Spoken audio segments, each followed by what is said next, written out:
సంఘ సంస్కర్త బడుగు బలహీన వర్గాల అభివృద్ధికి బాటలు వేసిన మహానేత మహాత్మా జ్యోతిరావు పూలే అని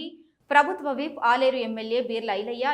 యాదాద్రి భువనగిరి జిల్లా ఆలేరులో నిన్న మహాత్మా జ్యోతిరావు పూలే జయంతి వేడుకలు ఘనంగా జరిగాయి। ఈ సందర్భంగా బస్టాండ్ వద్ద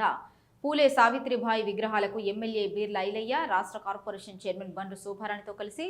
పూలమాలలు వేసి నివాళులర్పించారు। ఈ కార్యక్రమంలో జిల్లా మహిళా కాంగ్రెస్ అధ్యక్షురాలు నీలం పద్మ, వెంకటస్వామి, కాంగ్రెస్ నాయకులు వెంకటేశ్వరరాజు, విజయ్ కుమార్, ఎజాజ్, శ్రీనివాస్ రెడ్డి తదితరులు పాల్గొన్నారు। దేశంలోనే గర్వించదగ్గ సంక్షేమాలు తీసుకొచ్చి ఆర్థిక సంస్కరణలు చేసినటువంటి కుల అసమానతను తొలగించినటువంటి జ్యోతిరావు పూలే గారి జయంతిని ఘనంగా నిర్వహించి దీనికి పెద్దలు మహిళా కమిషన్ చైర్మన్ మా అక్క శోభారక్క గారు, అదేవిధంగా మహిళా అధ్యక్షురాలు, లోకల్ కౌన్సిలర్లు, జిల్లా నాయకులు, రాష్ట్ర నాయకులు వచ్చి మహాత్మా జ్యోతిరావు పూలే గారి జన్మదినాన్ని ఘనంగా నిర్వహించి ఆయన చూపినటువంటి బాటలు నడవడానికి ఆయన ప్రతి బడుగు బలైన వర్గాలంతా కూడా హక్కుల కోసం కుల వివక్షణ లేకుండా తన సతీమణిని సైతం ప్రజల్లోకి తీసుకొచ్చి మహిళలకు కూడా విద్యా హక్కులు కల్పించి మహిళలకు విద్య నేర్పినటువంటి గొప్ప చరిత్ర గల కుటుంబం ఆయన సతీమణి కూడా ఇద్దరు కూడా ప్రతి సంక్షేమంలో విద్యాపరంగా అందరూ చదువుకోవాలి, మహిళలు కూడా విద్యాపరంగా ముందుకు రావాలని చెప్పి ఇలా మొదట మహిళా విద్యాలయం నిర్వహించినటువంటి జ్యోతిరావు పూలే గారి ఆశయాలు, ఆయన సతీమణి సావిత్రిబాయి పూలే గారు ఆ రోజు విద్యాబుద్ధులు నేర్పిరు కాబట్టి ఇలా మహిళా లోకం పెద్ద ఎత్తున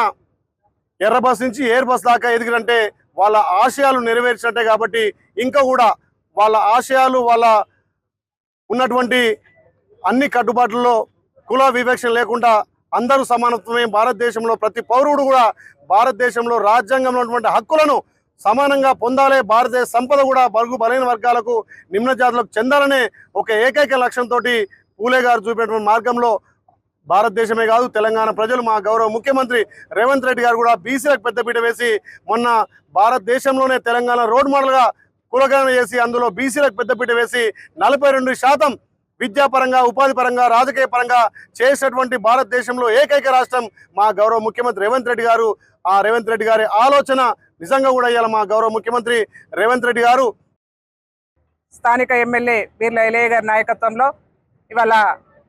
పూలే జయంతి కార్యక్రమాలు 199వ జయంతి కార్యక్రమాలు ఇవాళ ఘనంగా నిర్వహించుకోవడం జరిగింది। ముఖ్యంగా ఏంటంటే ఇవాళ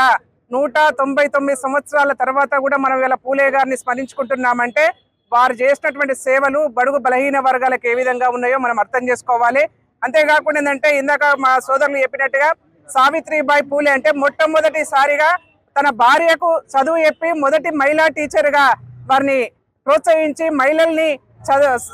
చదువులో ప్రోత్సహించేందుకు ప్రత్యేకంగా వారికి ధన్యవాదాలు తెలియజేసుకుంటూ ఇవాళ రాష్ట్రంలో గౌరవ ముఖ్యమంత్రి రేవంత్ రెడ్డి గారి నాయకత్వంలో బడుగు బలహీన వర్గాలకు న్యాయం జరగాలని చెప్పేసి మేమెంతో మాకంతా అని చెప్పేసి ఇవాళ 42% రిజర్వేషన్లు తీసుకొచ్చే ప్రయత్నం ఇవాళ ప్రభుత్వం చేస్తా ఉన్నది। తెలంగాణ రాష్ట్రమే ఇవాళ బడుగు బలహీన వర్గాలకు ఏదైతే మనము కులగణన చేసినామో ఇవాళ భారతదేశానికి ఒక తలమానికగా దిక్సూచిగా ఇవాళ తెలంగాణ రాష్ట్రం నిలబడబోతా ఉంది। దీన్ని ఆసరా చేసుకొని భారతదేశం అంతటా కూడా బడుగు బలహీన వర్గాలకు న్యాయం జరగాలని చెప్పేసి ఇవాళ కాంగ్రెస్ పార్టీ పోరాటం చేస్తా ఉన్నది। ముఖ్యంగా ఏంటంటే ఇవాళ ఆలేరు నియోజకవర్గం పెద్ద ఎత్తున బీసీలు ఉన్నటువంటి ప్రాంతం ఇది, ఒక బీసీ ఎమ్మెల్యేని గెలిపించుకున్నటువంటి ప్రాంతం ఇది। ఇవాళ బీసీల నాయకత్వంలో ఇవాళ ఈ ఆలేరు నియోజకవర్గం స్థానికంగా అనేక రంగాల్లో అభివృద్ధి చెందుతుందని చెప్పి తెలియజేసుకుంటూ బీర్ల ఐలయ్య గారి నాయకత్వంలో ఆలేరు నియోజకవర్గం మరింత అభివృద్ధిలో ముందుకు కొనసాగాలని చెప్పేసి కోరుకుంటూ మరొకసారి పూలే గారి జయంతి సందర్భంగా అందరూ కూడా శుభాకాంక్షలు తెలియజేస్తారు।